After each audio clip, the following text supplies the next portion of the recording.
Fala meu povo, tudo bem com vocês? E saiu o ranking das maiores folhas salariais da Série A do futebol brasileiro. Enquanto sai esses rankings, a gente pede para olhar porque a gente quer ver onde o Coringão está nesse ranking. E vamos falar a verdade, gente, quanto mais você gasta, melhores resultados em campo você tem que ter. Vamos ver onde o Corinthians está. Fica aqui no Corinthians Informe, vou mostrar tudinho para vocês agora.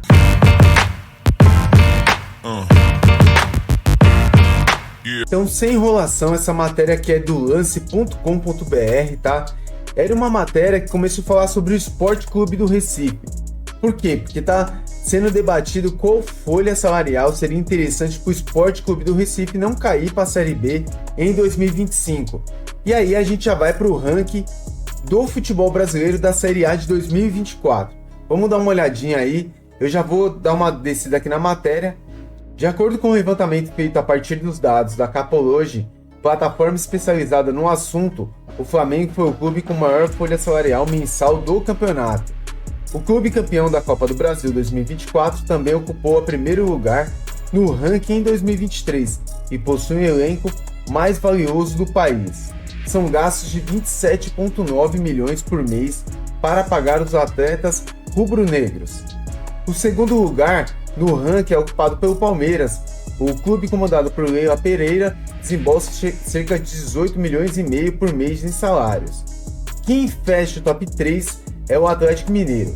Finalista da Libertadores e da Copa do Brasil, o Galo gasta 18,3 milhões por mês com seu elenco.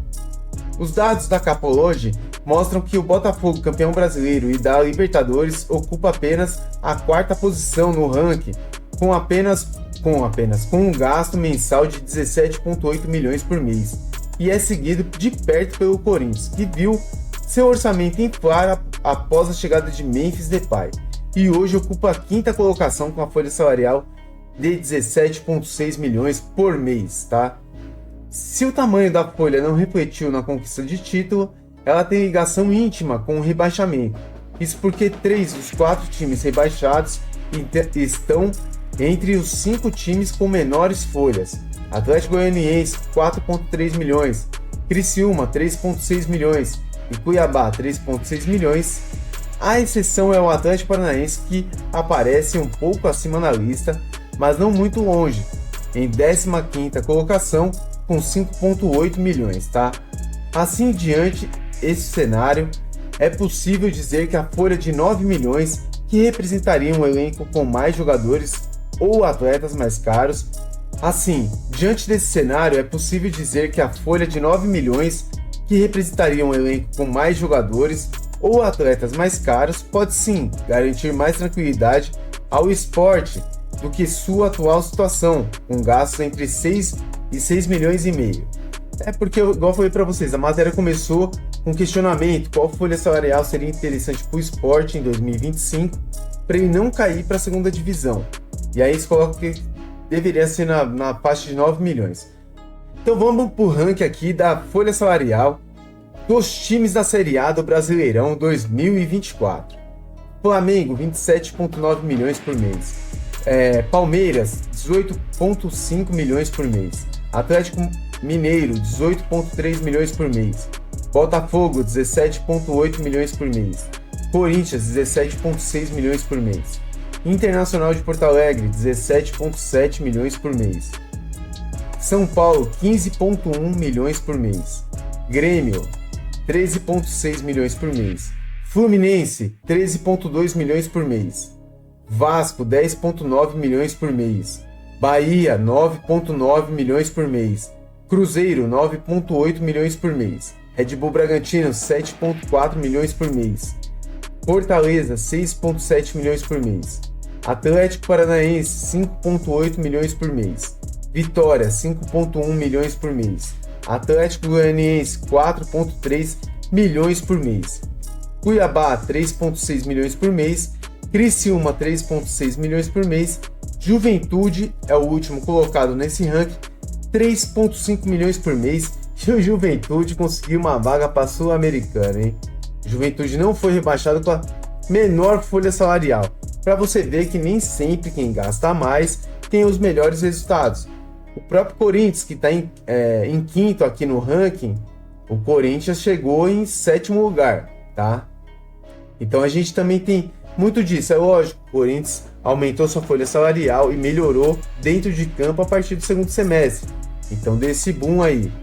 Mas se a gente for analisar a folha salarial aqui dos times, o Fluminense, que está em nono aqui na folha salarial, quase caiu para a segunda divisão. O Vasco em décimo quase caiu para a segunda divisão. O Bahia ficou em oitavo e está em 11º. Então a gente vai ter essas oscilações aí. O Red Bull Bragantino, 13º, quase caiu para a segunda divisão, tá bom? Então vamos lá, gente, só para entender essa questão desse ranking aí. Na verdade, o ranking ele não está detalhado, então a gente não sabe se esses valores são reais, são os valores totais de salário. Por que eu falo isso, gente? Porque foi veiculado pela imprensa em 2024 que, por exemplo, o Corinthians já tinha uma folha salarial acima de 23 milhões de reais. O Palmeiras, por exemplo, 28 milhões de reais. O do Flamengo beirando a 30 milhões de reais. Aí meu questionamento é só porque eu acho que ainda não tem variáveis em cima disso. Provavelmente sejam salários fixos. Nem sei se conta o salário fora da carteira, que é o salário de imagem, né? Que é o direito de imagem. Então, eu tô achando que só tá um pouco mais baixo do que a imprensa tem divulgado das questões salariais dos clubes. Eu acho que o que mais se aproxima ali é o do Juventude mesmo, de Caxias, que geralmente estava em 3 milhões e meio, 4 milhões. Então tá bem certinho. Agora vamos lá. O que a gente espera quando a gente paga altos salários? Melhor desempenho em campo, que a gente tenha melhores jogadores. Então toda vez que você tem uma folha salarial absurda, você espera alcançar a glória eterna, ganhar campeonatos, ser marcado na história. Então, por exemplo, o Flamengo gasta muito, mas o Flamengo sempre está disputando títulos. O Palmeiras gasta muito, está sempre disputando títulos. Agora vamos falar a verdade, gente. O Botafogo, por exemplo, está acima do Corinthians com questões salariais. O Botafogo, se a gente fosse ter um fair play financeiro real aqui no Brasil, o Botafogo nem poderia ter essa folha salarial. Porque o Botafogo, além de ter gastado muito com salários de atletas, o Botafogo investiu muito no seu time, com contratações, né? Coisa que ele não poderia fazer no fair play financeiro. Por quê? Porque o Botafogo arrecada por volta de 450 milhões de reais. Os caras gastaram 800. Tá totalmente fora do fair play financeiro. Isso se contar Cruzeiro, Vasco, Bahia, todos que são SAF estão fora de um fair play financeiro. Eu acho que o que se encaixaria melhor aí talvez seja o Bragantino. Então voltando aí para as questões salariais, a gente vê o Corinthians na 5ª posição. E o Corinthians chegou no Campeonato Brasileiro em 7º. Gente, eu não tenho o que reclamar. Eu acho que nem vocês, corintianos, têm o que reclamar. Porque a gente sofreu pra caramba a primeira parte do campeonato com um time horroroso. O time perdia pra caramba, mal ganhava, mal pontuava. Depois, na segunda parte do Campeonato Brasileiro, com os reforços, a gente conseguiu uma arrancada histórica. 9 jogos, 9 vitórias. E aí, gente, é lógico que você vai gastar mais. Você contratou André Carrillo, você contratou Memphis Depay, você contratou José Martinez, Charles, N jogadores. Alex Santana.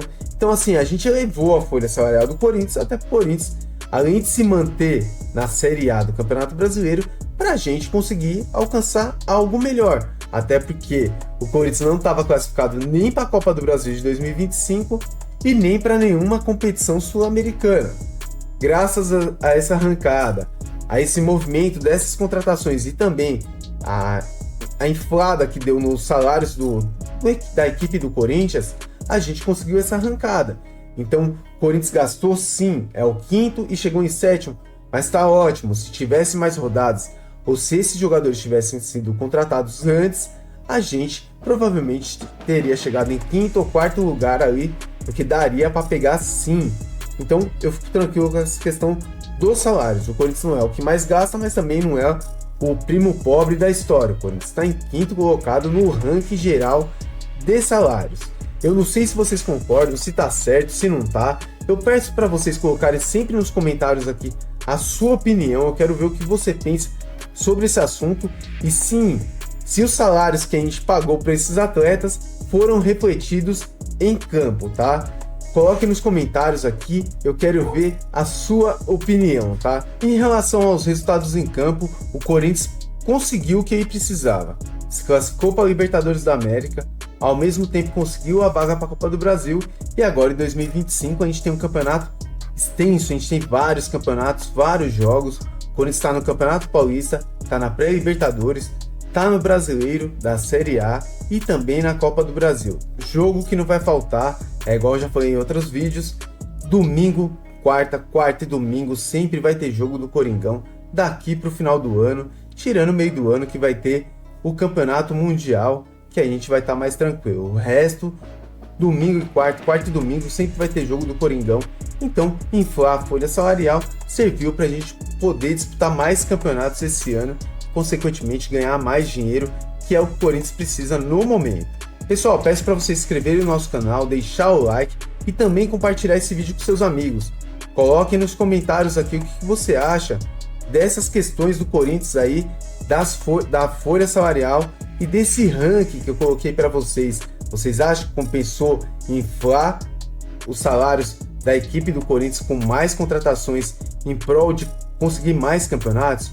Coloque nos comentários aqui, quero ver a sua participação. Muito obrigado por tudo, fica com Deus, valeu!